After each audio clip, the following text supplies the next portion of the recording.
আপনারা জানেন আমরা সারা দেশের অভ্যন্তরীণ যে পোশাক, এই পোশাকের চাহিদা লোকাল গার্মেন্টসের যে শ্রমিক আছে, এখানে যে স্থানীয় শিল্প আছে, সেই শিল্পে আমরা কাজ করি এবং এই শিল্পের প্রায় 50 বছর বয়স হয়েছে।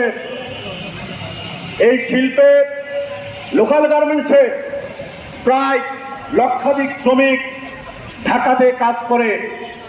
সংগ্রামী ছাত্র বন্ধুগণ, এই যে লক্ষাধিক মানুষ এই শিল্পের সাথে জড়িত, কেরানীগঞ্জ, সদরঘাট, বংশাল, এই যে এরিয়া, এই এরিয়ার ভিতরে 1 লক্ষাধিক শ্রমিক আছে এবং ঢাকার আরো বিভিন্ন জায়গায়।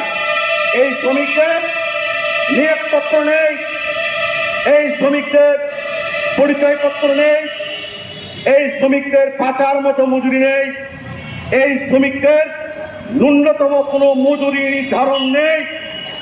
এই যে শ্রমিকদের এই পরিস্থিতিতে আপনারা জানেন দ্রব্যমূল্য ঊর্ধ্বগতি হু করে বাড়ছে, কিন্তু এখানে কোনো ধরনের নিম্নতম মজুরি নির্ধারণ না থাকায় মালিকরা তাদের ইচ্ছামাফিক মজুরি দিয়ে শ্রমিকদেরকে কাজ করতে বাধ্য করে। সংগ্রামী ছাত্র বন্ধুগণ, শুধু তাই নয়, আমরা সারা সপ্তাহ কাজ করার পরে যেই মজুরিটা পাই, সেই মজুরি আংশিক পরিমাণ আমাদেরকে টাকা দেয় এবং বাকি টাকাটা মালিকদের কাছে রেখে দিয়ে দীর্ঘ 9 মাস তারা তাদের ব্যবসা পরিচালনা করেন। এই যে প্রথা, এই প্রথার বিরুদ্ধে আজকে শ্রমিক ঐক্যবদ্ধ হয়ে আজকে এখানে দাঁড়িয়েছে। এবং আপনারা জানেন এই শিল্পে শ্রমিকদের সমায়ন, কোনো ধরনের সুযোগ সুবিধা নেই, কর্মঘণ্টা নেই এবং শ্রমিকদের পাচার মতো কোনো মজুরি নেই।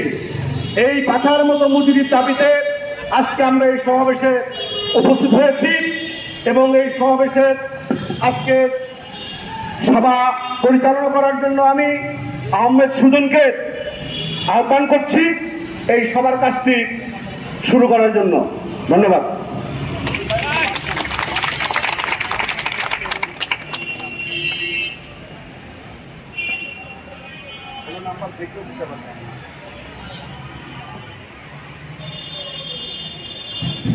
ঢাকা পোশাক তৈরি মজুরি বৃদ্ধি সংগ্রাম পরিষদের উদ্যোগে আজকে সবার সংগ্রামী সভাপতি ও উপস্থিত সংগ্রামী সাথী বন্ধুগণ, সবাইকে জানাই সংগ্রামী শুভেচ্ছা ও অভিনন্দন।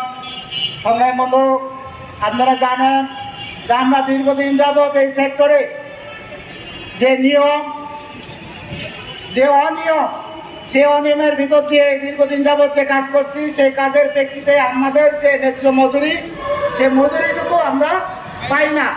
সে মজুরিটুকু যেহেতু আমরা আইনি এবং শ্রম আইন অনুযায়ী এবং রাষ্ট্রের যে প্রশাসনিক যন্ত্র বা রাষ্ট্রের যে শাসন যন্ত্র, সে যন্ত্রটুকু আমাদের বিপক্ষে কাজ করে।